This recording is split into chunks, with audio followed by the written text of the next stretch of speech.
The development phase of Before, During, After was quite dreamy. To start from the very beginning, I met Finnerty Steves on the set of Morning Glory. We were both actors in that film. My idea is that I get a juice cleanse and then we can like measure my toxins and For really the Cardinal see how- interview, I'm sorry, Lisa. Do you want the living room set or the stools? For cooking with squash, inside or on the plaza? Okay, they're offering us the third lead in the new Patrick Dempsey movie. Do you want Great it? story out of Tampa about a retirement. And we spent several days together shooting our scenes, and we got to know each other pretty well. At that time, she was going through this extraordinary experience, and it was captivating to hear her talk about it.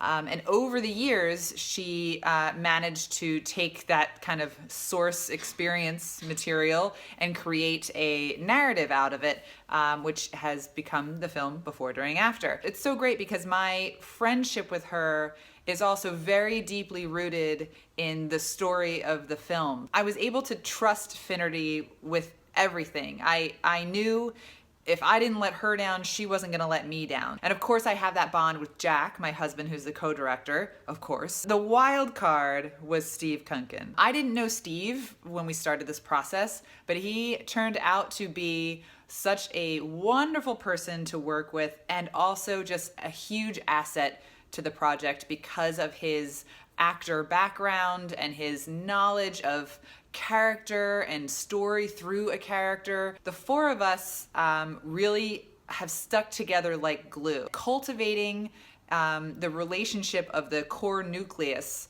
first is really essential, and cultivating an atmosphere of total trust and honesty in a very compassionate and polite way.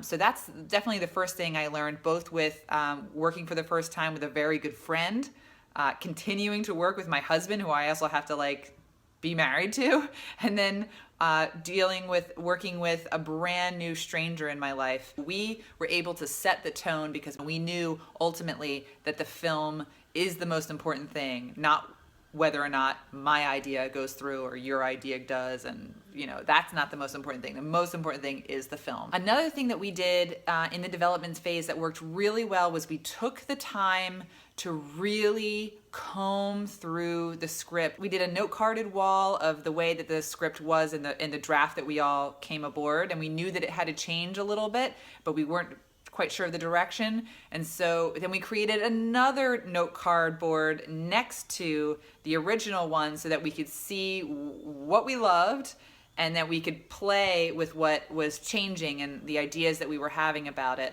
We wanted to make sure that the script we fell in love with as a team when we started out to make it, Finnerty's draft, that the things we were changing, we were just very careful to make sure that they made it that much better, as opposed to changing her vision so that it wasn't hers anymore. And that's a lesson I learned from Mount Joy, the note carding on the wall, and that we brought into this process that really, really helped. The development phase, as the way that I like to produce, I really like to immerse myself in the story and make sure that I am 100% on the creative team.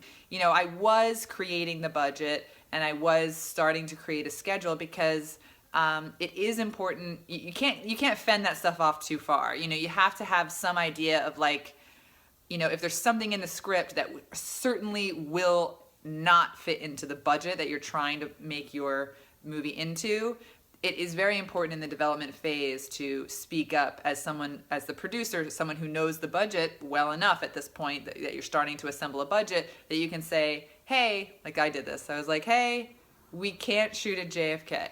I'm sorry, but we can't shoot in an airplane at JFK. Like we need to fix that location into something else. We needed to change it, and that became like a story change.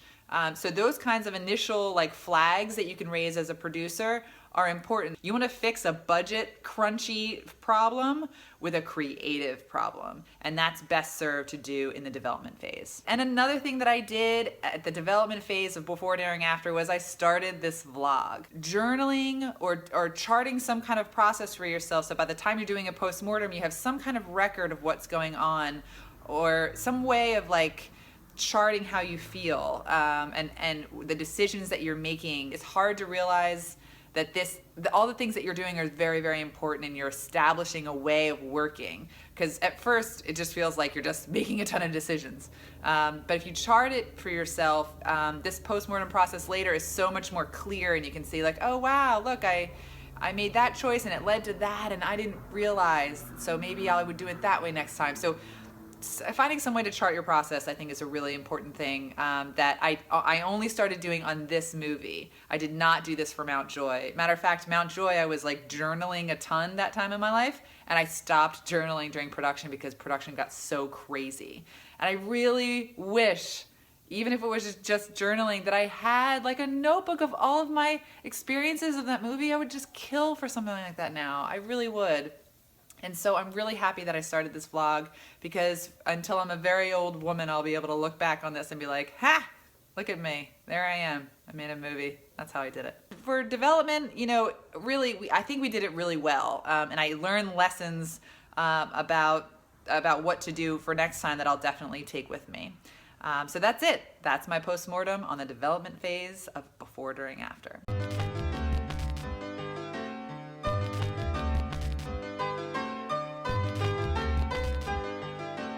Are you sitting comfortably? Then I'll begin.